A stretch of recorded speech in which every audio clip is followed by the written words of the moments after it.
오늘 말씀의 제목을 따라해 보시겠습니다. 개혁되는 교회, 개혁도 은혜로 됩니다. 느헤미야서의 마지막 장, 우리 13장은요 개혁에 관련된, 느헤미야의 예루살렘 개혁에 관련된 세 가지 이야기로 마무리되고 있습니다.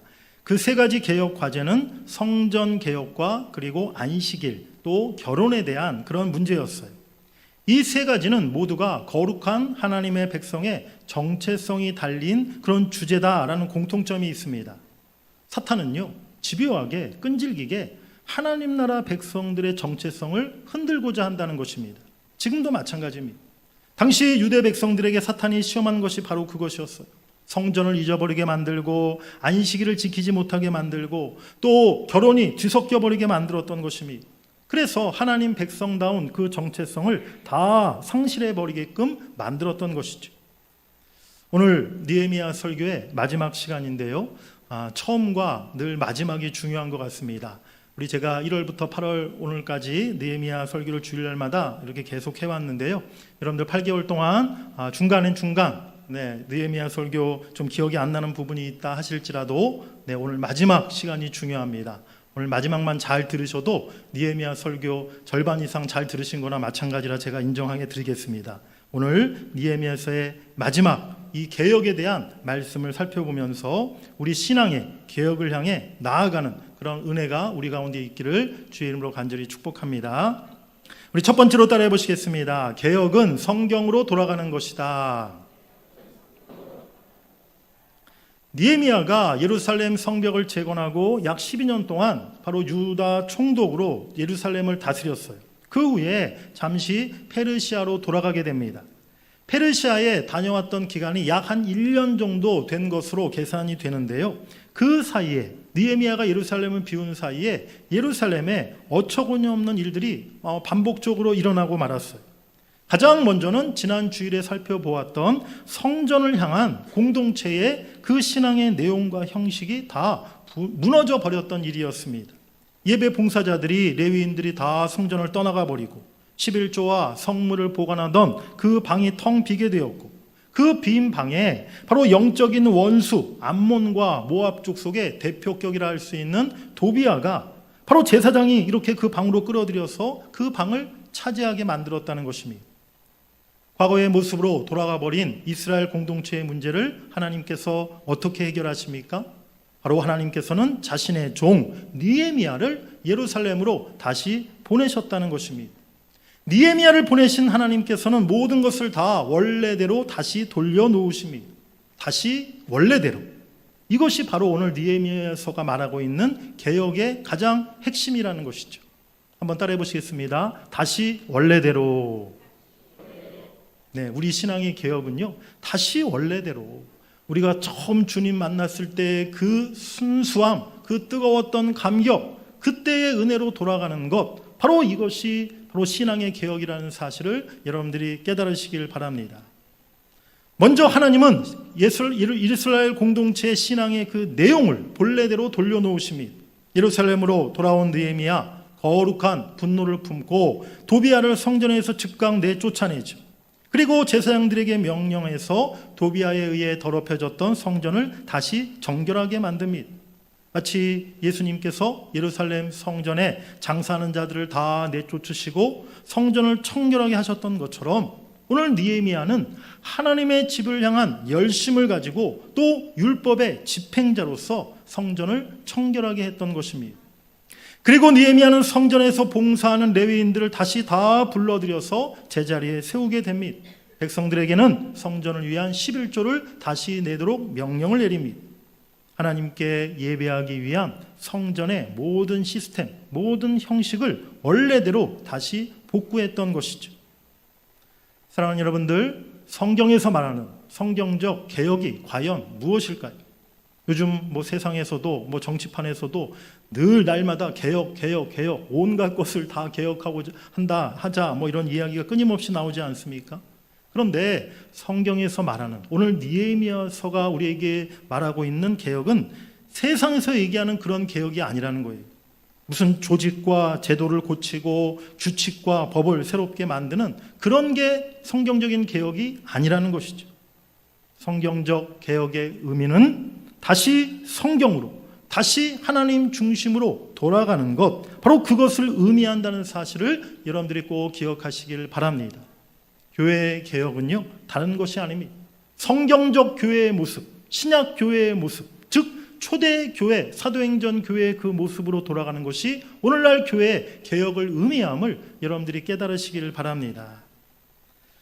제가 얼마 전에 한 책을 읽었는데요, 황인권이라는 분이 쓴 책 제목이 오무교회가 온다라는 제목의 책이었어요. 제목이 좀 특이해서 또 요즘 뭐 신앙서적 중에 또 베스트셀러에 속하는 책이라서 제가 관심을 가지고 이렇게 읽어보았는데요.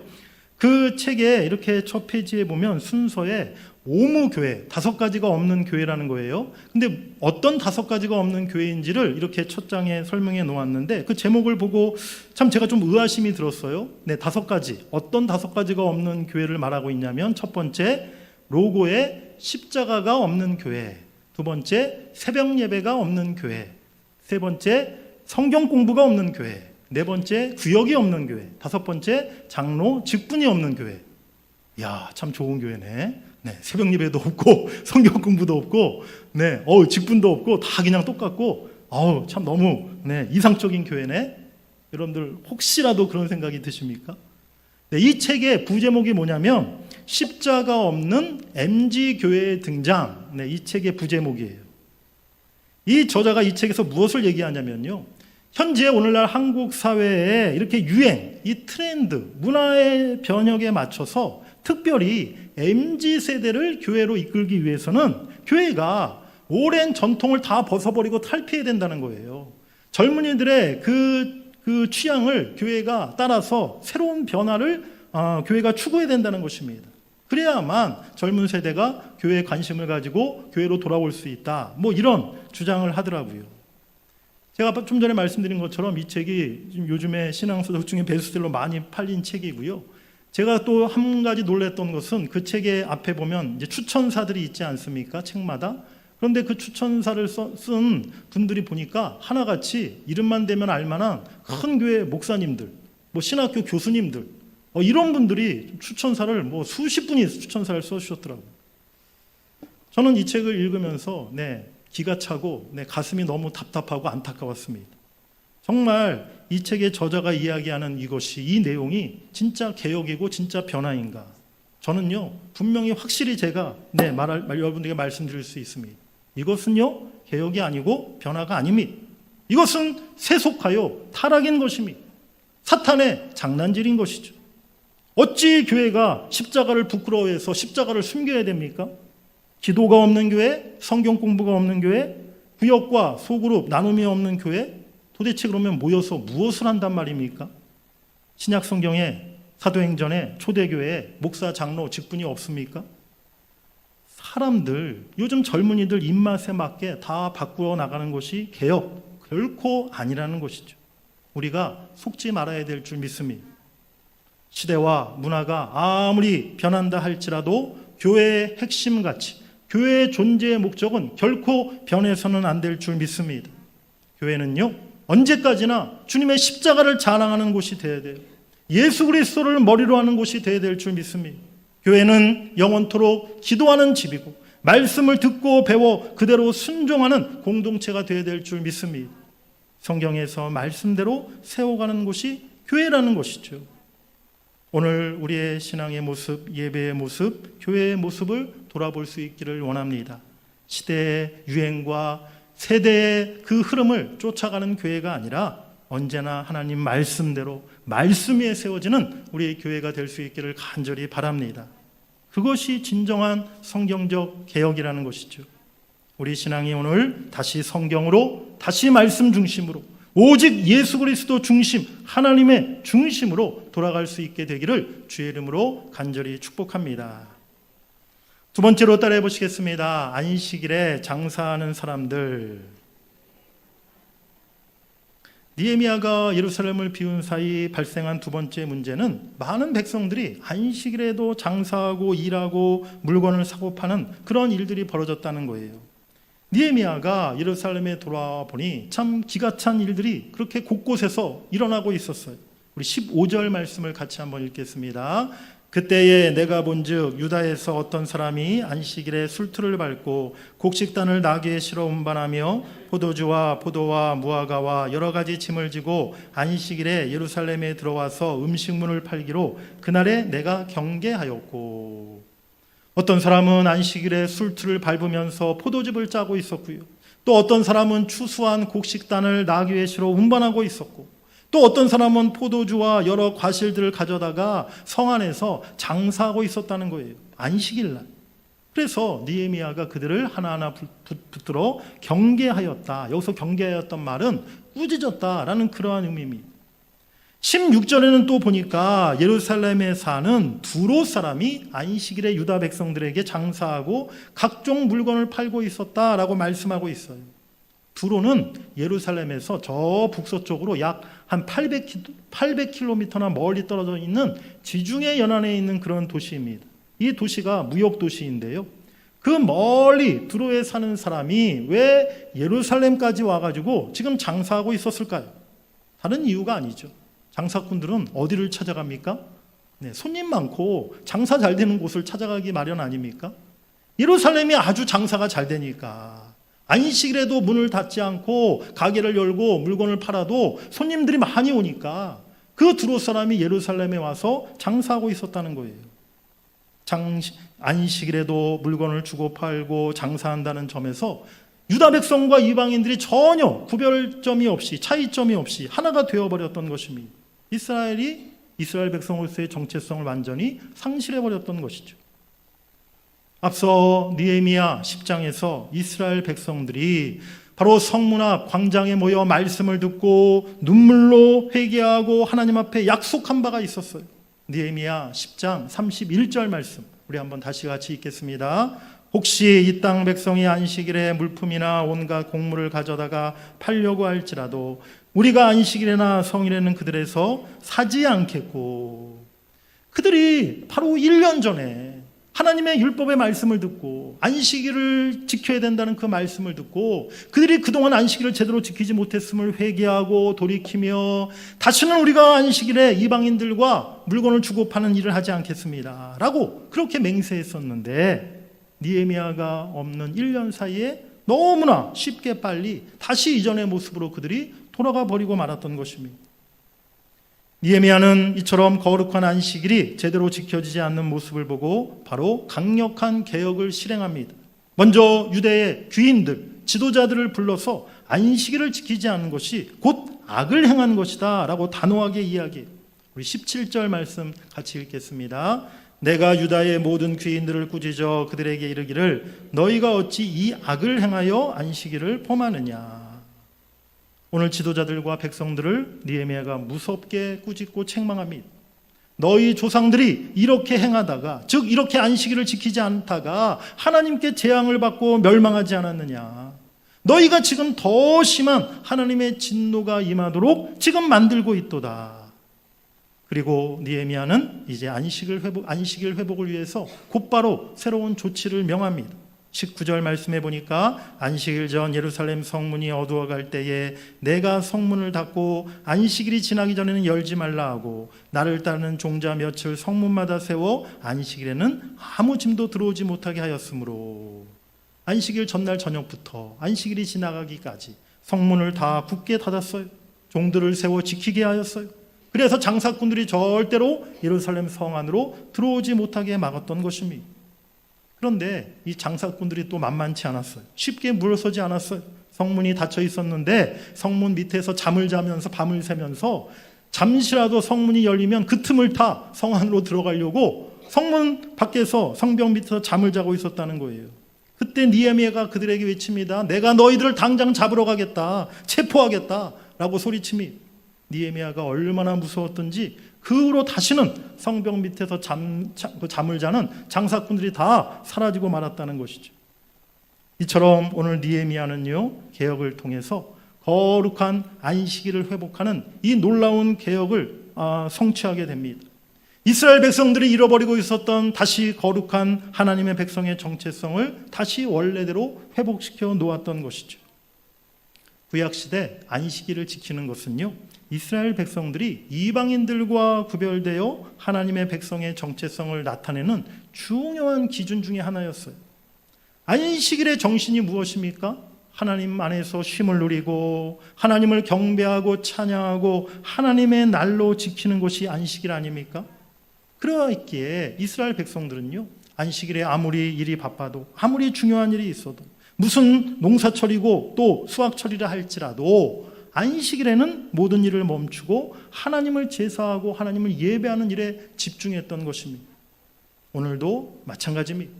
오늘 우리가 주일을 지키고 주일날 이렇게 예배 공동체로 모여 하나님을 예배하는 것, 이것은 세상과 구별된 하나님의 백성임을 나타내는 중요한 증거이고 중요한 표시라는 사실을 여러분들이 깨달으시기를 바랍니다. 우리가 지금 지키는 주일에 이런 안식일의 정신이 그대로 담겨 있다는 것이죠. 그래서 우리는 오늘도 주일날 교회 공동체로 모여서 하나님께 경배와 찬양을 드리고 있는 줄 믿습니다.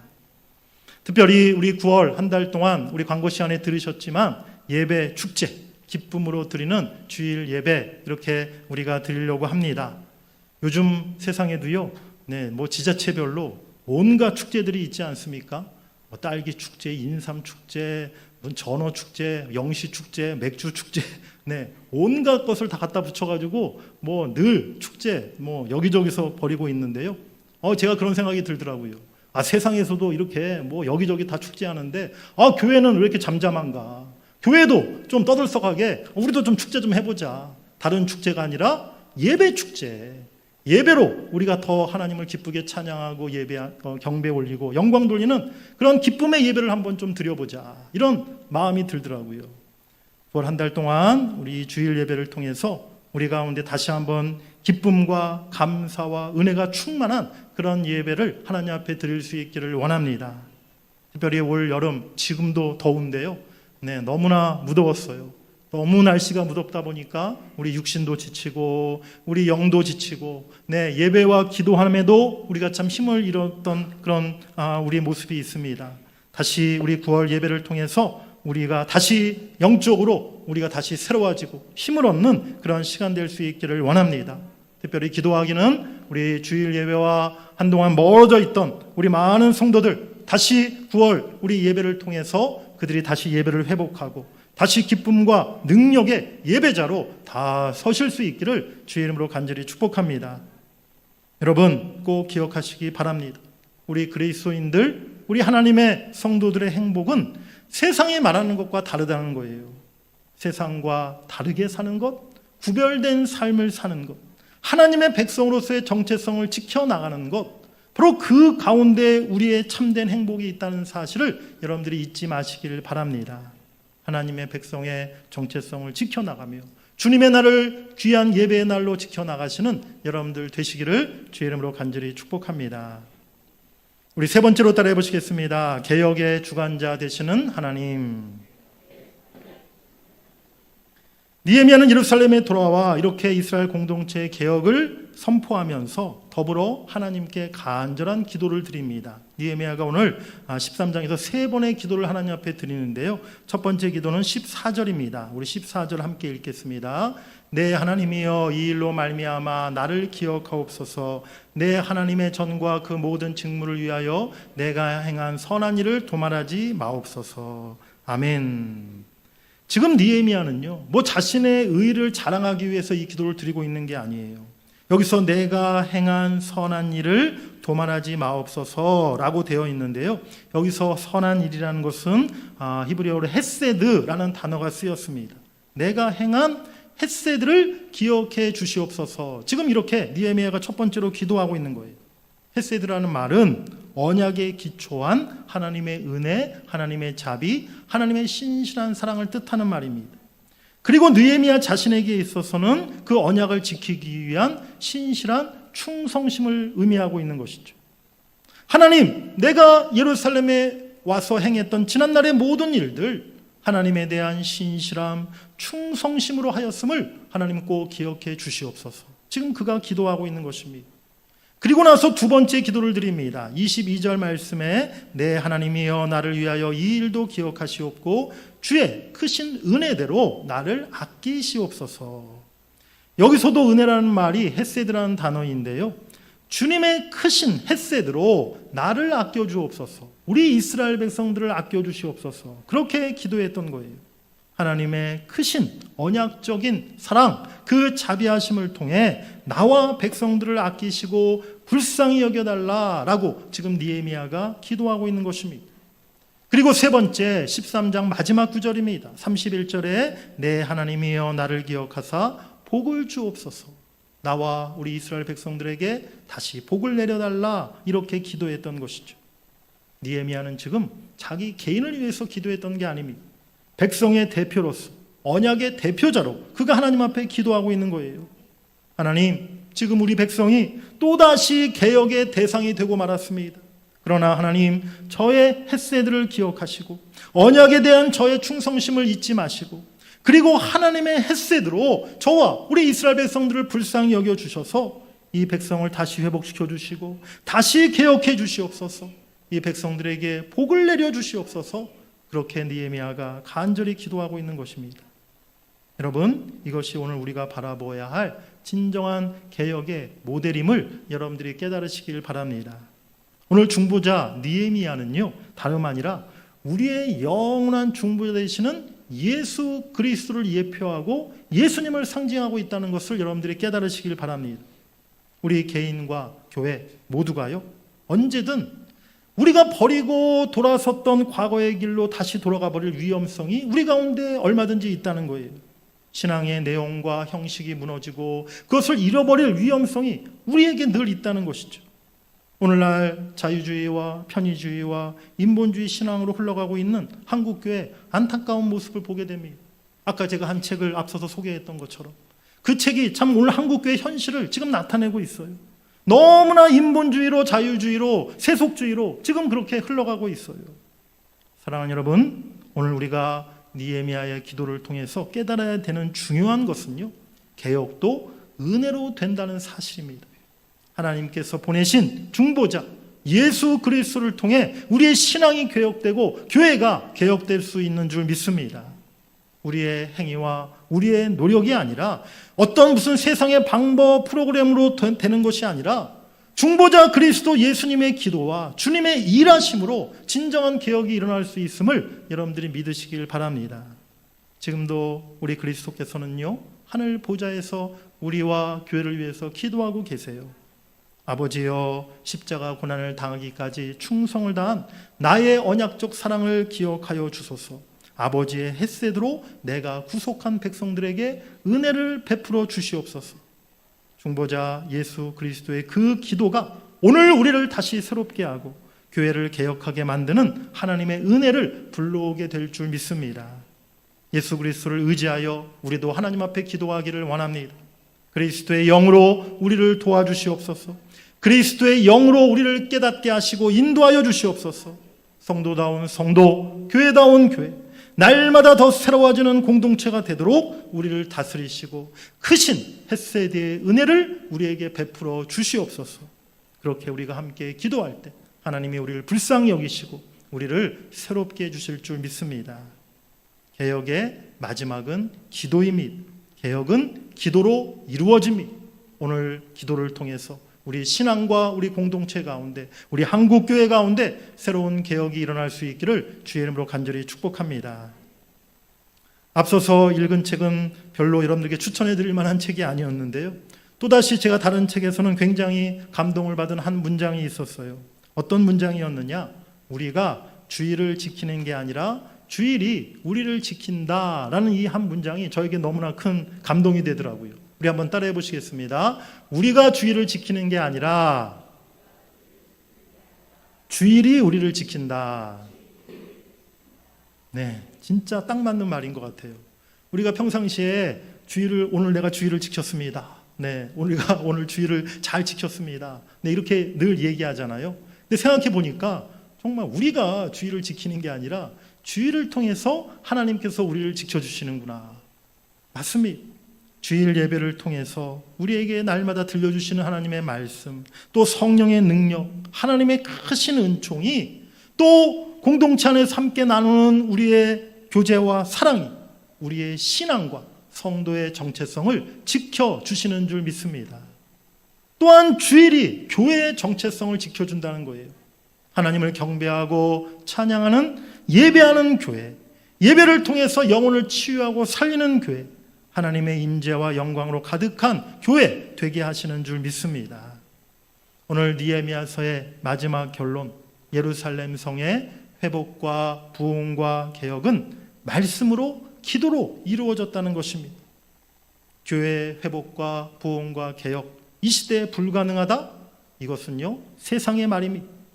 나는 안 된다. 나는 회복 불능한 사람이다. 이것 또한 세상의 말이고 사탄의 말입니다.